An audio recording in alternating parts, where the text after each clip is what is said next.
ये तो सभी जानते हैं कि जिस पृथ्वी या धरती पर हम रहते हैं उस पर 7 महाद्वीप मौजूद है। इन महाद्वीपों में, जिसे इंग्लिश में कॉन्टिनेंट कहा जाता है, इसमें कई सारे देश मौजूद हैं, जिसमें हमारा देश भारत भी है, जो एशिया महाद्वीप में आता है। लेकिन क्या आपने इस बारे में कभी सोचा है कि ये महाद्वीप अस्तित्व में कैसे आए हैं और हमारे देश भारत का निर्माण कैसे हुआ है? आज यही जानते हैं कि जिस भारत देश में हम रहते हैं, आखिर इसका निर्माण कैसे हुआ है। दोस्तों, आज जैसी तस्वीर हम पृथ्वी की देखते हैं, असल में ये आज से करोड़ों साल पहले ऐसी बिल्कुल नहीं थी। दरअसल पृथ्वी पहले जलती हुई आग के गोले की तरह थी, लेकिन वक्त के साथ साथ ये आग का गोला ठंडा होता गया। वहीं आज सैटेलाइट से हम जिस पृथ्वी को देखते हैं, असल में यही पृथ्वी करोड़ों साल पहले बिल्कुल ही अलग थी। आज से तकरीबन 225 मिलियन साल पहले धरती पर मौजूद हर भाग आपस में जुड़ा हुआ था, यानी कि उस समय किसी भी देश की कोई सीमा नहीं हुआ करती थी। सब भूमि का एक बड़ा हिस्सा हुआ करते थे और धरती के इस विशाल महाखंड को पेंजिया के नाम से जाना जाता था। इसी महाखंड के टूटने के बाद कई देश बने, जिन्हें अलग अलग नामों से जाना जाता है। दरअसल इस महाखंड के टूटने की शुरुआत हुई थी दक्षिणी गोलार्ध में मौजूद एंटार्क्टिक सर्कल से। वहीं आपको बता दें कि पृथ्वी के गर्भ में प्लेट के खिसकने की प्रक्रिया चलती ही रहती है। यही वजह है कि जब पृथ्वी के विशाल महाखंड से टूटकर कई खंड बने, तो पृथ्वी में भी कई बदलाव होने लगे। आज से करोड़ों साल पहले जब ये विशाल महाखंड टूटा, तो इसके 2 भाग हुए, जिसके दक्षिणी हिस्से को गोंडवाना और उत्तरी हिस्से को लॉरेशिया के नाम से जाना जाता है। वहीं फिर पृथ्वी के इन 2 हिस्सों के बीच समुद्र का निर्माण हुआ, जिसे पर्मो ट्रायसिक के नाम से जाना जाता है। वहीं अब आपको एक हैरानी की बात बताते हैं, वो ये कि इस पूरी प्रक्रिया को पूरा होने में 1 या 2 साल नहीं, बल्कि करोड़ों साल लगे हैं। वहीं इसके बाद भूमि के विशाल महाखंड के उत्तरी हिस्से, जिसे लॉरेशिया के नाम से जाना जाता है, इससे अलग हुए भूमि खंडों से कई देशों का निर्माण हुआ, जिसमें यूरोप, एशिया और नॉर्थ अमेरिका जैसे देश शामिल हैं। अब आता है दक्षिणी हिस्सा, जिसे गोंडवाना के नाम से जाना जाता है। इससे अलग हुए भूमि खंडों से अफ्रीका और ऑस्ट्रेलिया देश का निर्माण हुआ। ऐसे जो है महाखंड टूटने से कई देशों का निर्माण हुआ। ये तो सभी को पता है कि हमारा देश भारत वर्तमान में एशिया महाद्वीप का हिस्सा है, लेकिन ये जानकर आपको हैरानी होगी कि आज से करोड़ों साल पहले भारत गोंडवाना लैंड का हिस्सा हुआ करता था। दरअसल आज से करोड़ों साल पहले गोंडवाना लैंड से भूमि का एक टुकड़ा अलग हुआ, तो अंदरूनी प्लेट्स की वजह से वो धीरे धीरे एशिया की तरफ बढ़ता गया और फिर कई सालों तक ये प्रक्रिया ऐसे ही चलती रही और फिर आखिरकार भूमि का वो हिस्सा या टुकड़ा गोंडवाना लैंड से अलग होकर लद्दाख से जाकर टकराया और फिर उससे जुड़ गया। यही हिस्सा आज एशिया का सबसे महत्वपूर्ण देश भारत कहलाता है।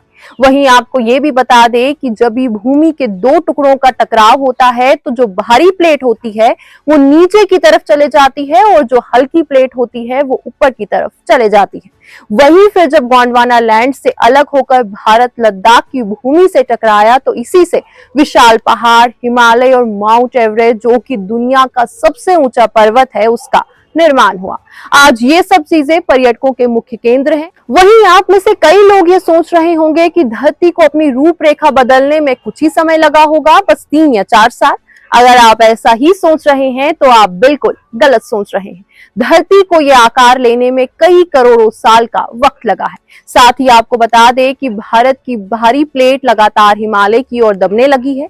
यही कारण है कि हिमालय पर्वतों की ऊंचाई समय के साथ साथ बढ़ती चली जा रही है। लेकिन कोई है जो धरती में हो रहे इन बदलावों को अच्छे से पहचान सकते हैं, वो है भूवैज्ञानिक। भूवैज्ञानिक धरती में हो रहे इन सभी बदलावों को अच्छे से पहचान पाते हैं। वहीं धरती के विशाल महाखंड, जिसे पेंजिया के नाम से जाना जाता है, इससे और इससे रिलेटेड सभी सिद्धांतों को दुनिया को बताने का क्रेडिट एल्फ्रेड वेगनर नाम के एक व्यक्ति को जाता है, जो कि जर्मन पोलर रिसर्चर, जीवोफिजिस्ट और मौसम वैज्ञानिक थे। एल्फ्रेड वेगनर ने धरती में हुए कई बदलावों और बारिश को लेकर कई रिसर्च की और फिर उसे दुनिया के सामने रखा। अब थोड़ा एल्फ्रेड वेगनर के बारे में जानते हैं। मौसम वैज्ञानिक एल्फ्रेड वेगनर का जन्म हुआ था 1 नवंबर और साल था 1880।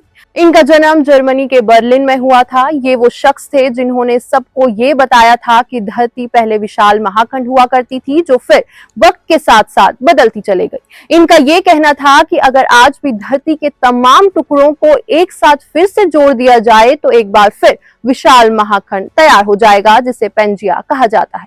वहीं एल्फोर्ड ने जब धरती के इन सभी खंडों की जांच की तो इन्होंने ये पाया कि धरती के ये सभी खंड एक दूसरे से इंटरकनेक्टेड हैं। एल्फोर्ड वेगनर की एक थ्योरी के मुताबिक भूमि खंडों के अलग होने के वक्त धरती पर रेंगने वाले जीव अस्तित्व में ही थे। एल्फोर्ड वेगनर के रिसर्च ने वैज्ञानिकों के साथ साथ इंसानों की भी काफी मदद की है धरती को पूरी तरह से समझने और जानने में।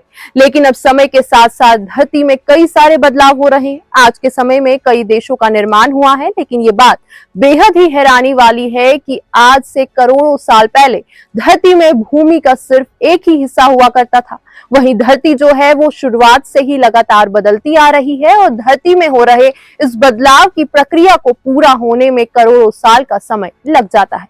लेकिन धरती में हो रहे इन बदलावों को हम इंसान पहचान नहीं पाते हैं। ये है पूरी कहानी कि कैसे हमारे देश भारत का निर्माण हुआ था, जो कि आज एशिया महाद्वीप का सबसे महत्वपूर्ण देश माना जाता है। चलिए दोस्तों, फिलहाल के लिए इतना ही। अगली बार फिर करते हैं आपसे मुलाकात कुछ ऐसे ही इंटरेस्टिंग स्टोरीज के साथ। तब तक के लिए आप खुश रहिए, मजे में रहिए और साथ ही अब जाते जाते वीडियो को लाइक और चैनल को सब्सक्राइब जरूर करके जाइएगा।